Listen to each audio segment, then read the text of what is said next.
Hello everyone, कैसे हो आप लोग? कैसी चल रही है पढ़ाई? खूब अच्छी चल रही होगी मेरे हिसाब से।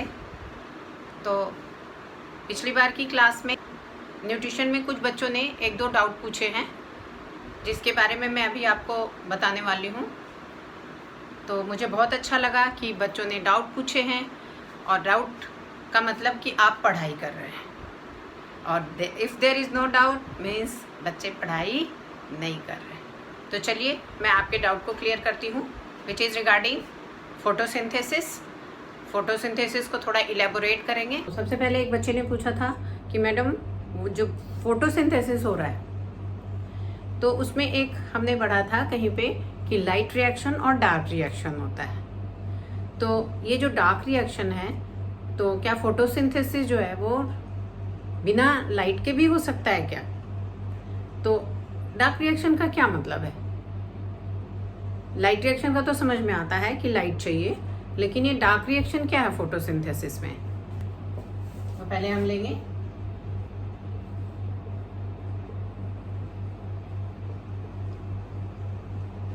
जैसा कि ये नाम बता रहा है, लाइट डिपेंडेंट रिएक्शन। ये है लाइट डिपेंडेंट। इसका मतलब कि ये जो रिएक्शन है वो लाइट पे डिपेंड करता है, लाइट डिपेंडेंट रिएक्शन। दूसरा है डार्क रिएक्शन। तो बच्चे इससे ये कंफ्यूज हो रहे हैं कि क्या फोटोसिंथेसिस जो है वो बिना सनलाइट के भी हो सकता है क्या? तो ऐसा नहीं है। डार्क रिएक्शन मीन्स इसका मतलब है लाइट इंडिपेंडेंट।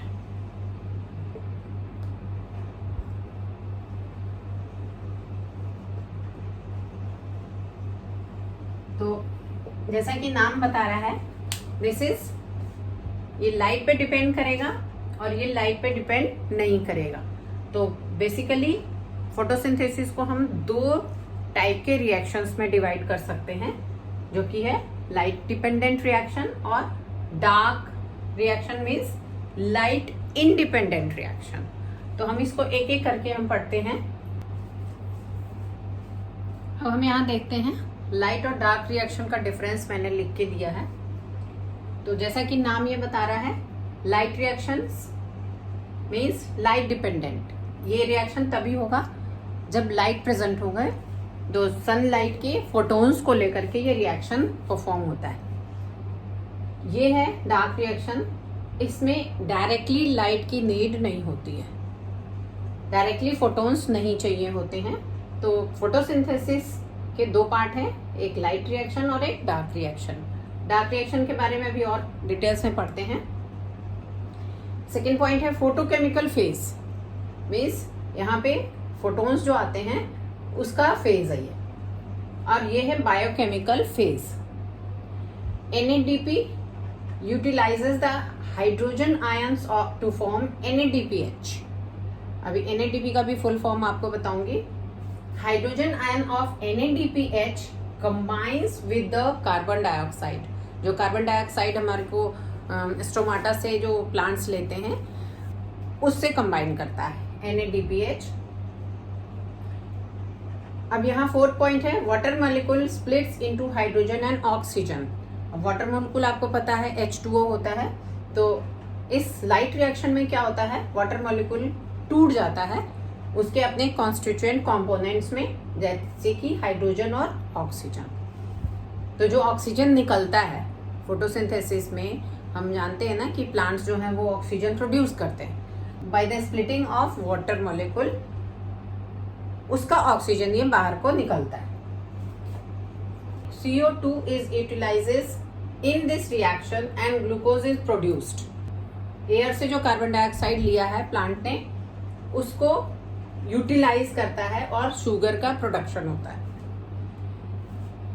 अब इसका एंड प्रोडक्ट क्या है? एंड प्रोडक्ट्स आर ATP, कुछ अमाउंट में ATP भी निकलता है, और NADPH। इसका एंड प्रोडक्ट है ग्लूकोज, और ATP और NADPH help in the formation of glucose. तो ये है, this is all about light reaction and dark reaction. तो अब लाइट रिएक्शन में और क्या क्या हो रहा है, यहाँ लाइट एब्जॉर्ब हो रहा है डायरेक्टली, जो सनलाइट के जो फोटॉन्स हैं वो इस लाइट रिएक्शन में एब्जॉर्ब हो रहे हैं। दूसरा, hydrolysis of water, breaking of water into H2 and O2। Release of oxygen, जो फोटोसिंथेसिस के बाद जो ऑक्सीजन रिलीज होता है वो वाटर का ऑक्सीजन होता है। And formation of ATP and NADPH। तो ये लाइट रिएक्शन के इतने सारे पॉइंट्स हैं जो आपको अच्छे से पता होने चाहिए। अब ये NADP का फुल फॉर्म क्या है, निकोटिनामाइड एडेनिन डाइन्यूक्लियोटाइड फॉस्फेट, और उसमें अगर H लग गया तो उसमें हाइड्रोजन और हम लगा देंगे। Nicotinamide adenine dinucleotide phosphate hydrogen, तो ये हमारा NADP और NADPH का फुल फॉर्म हो गया। ये जो फोटोसिंथेसिस कहाँ हो रहा है, क्लोरोप्लास्ट में। तो ये एक क्लोरोप्लास्ट का ये यूनिट है। तो इसका जो मेम्ब्रेन है दैट इज कॉल्ड थाइलोकॉइड, और इसके बीच का जो लिक्विड स्टेट होता है दैट इज कॉल्ड स्ट्रोमा। अब इसी क्लोरोप्लास्ट में दोनों रिएक्शन होंगे, लाइट रिएक्शन, तो ये जो सन से एनर्जी लेता है और एनर्जी इसको एक्टिवेट करती है, और वाटर इसके पास है। यहाँ पे हाइड्रोलिसिस ऑफ वाटर होता है, कैसे, यहाँ पे ATP आती है, NADP आता है, hydrolysis of water, hydrolysis means breaking down of water, वहां से ऑक्सीजन रिलीज हो जाता है, और यहाँ से जो दो हाइड्रोजन के एटम हैं वो निकल के हैं और वो NADP में ऐड हो जाते हैं, तो NADPH बनता है। अब ये रिएक्शन में ATP और NADPH केल्विन साइकिल में एंटर करते हैं।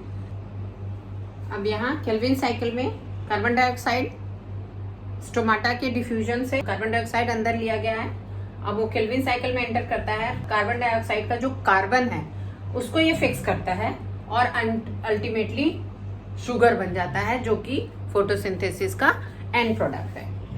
तो ये हमारा डार्क रिएक्शन और लाइट रिएक्शन ये हमारे को पता चल गया। एक बच्चे ने मुझसे ये भी पूछा है कि मैडम ये नेट ऑक्सीजन जो दिन में हमारे को मिलता है, प्लांट जो निकालते हैं, वो किस तरह से हम डिटरमिन करते हैं। प्लांट रेस्पिरेशन भी कर रहे हैं, बेसिकली रेस्पिरेशन में क्या रिलीज कर रहे हैं, तो वो रेस्पिरेशन का तो फंडा ही है कि CO2 रिलीज होगा, फूड बर्न होगा, फूड को रेस्पिरेशन करेंगे तो CO2 रिलीज होगा। तो बच्चों ने पूछा है कि क्या दिन में भी रेस्पिरेशन होता है, तो रात में फोटोसिंथेसिस होता है, ये थोड़े से क्वेश्चंस बच्चों ने पूछे हैं। तो बिल्कुल दिन में रेस्पिरेशन तो होता ही होता है, वो तो लिविंग बीइंग है, plant is a living thing, तो दिन में हो या रात में हो वो रेस्पिरेशन तो करेंगे ही करेंगे। तो जब रेस्पिरेशन करेंगे तो कार्बन डाइऑक्साइड रिलीज होगा।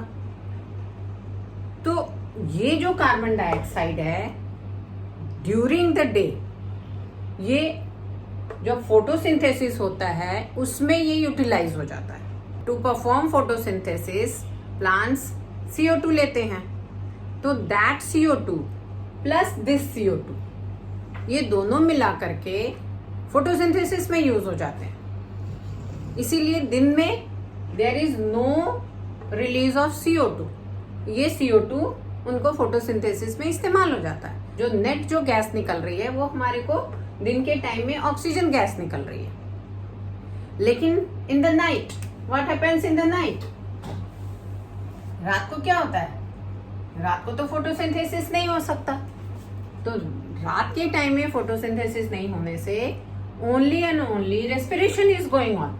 तो रेस्पिरेशन जब होगा तो क्या निकलेगा, CO2 निकलेगा।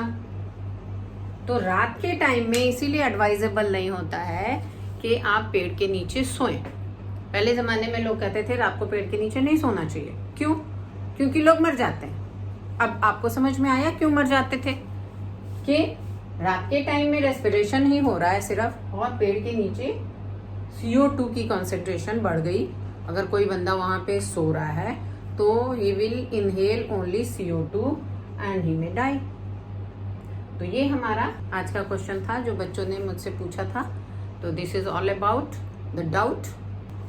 और भी कुछ डाउट हो तो आप मुझसे और भी पूछ लीजिए, लेकिन हाँ लेसन को पढ़ेंगे बहुत अच्छी तरह से। ये लॉग आउट का टाइम है, हम लोग आपस में मिल नहीं पा रहे, हम आपको देख नहीं पा रहे, तो कोई बात नहीं, मैं आपको नहीं देख पा रही, आप तो मुझे देख पा रहे हो इस वीडियो के थ्रू। आपके कमेंट्स मिलते हैं मुझे बहुत पसंद आते हैं। बहुत अच्छा लग रहा है कि बच्चों ने मुझे कहा कि मैडम आपने इतना मुश्किल टाइम में भी आपने हमारे लिए टाइम निकाला। तो बेटा मेरे को तो यही काम करना है, मैं चाहती हूँ कि आपके कॉन्सेप्ट सारे क्लियर हों, तो इसीलिए तो आज के लिए इतना ही। तो ऐसा करेंगे कि मेरे चैनल को सब्सक्राइब ज़रूर कर लेंगे और इसी में कमेंट क्लिक करके देंगे, और अगर अच्छा लगे तो आप लाइक भी ज़रूर कर देंगे। तो मिलते हैं अगले वीडियो में जब मैं रेस्पिरेशन लेके आऊँगी। तो तब तक के लिए take care and bye bye.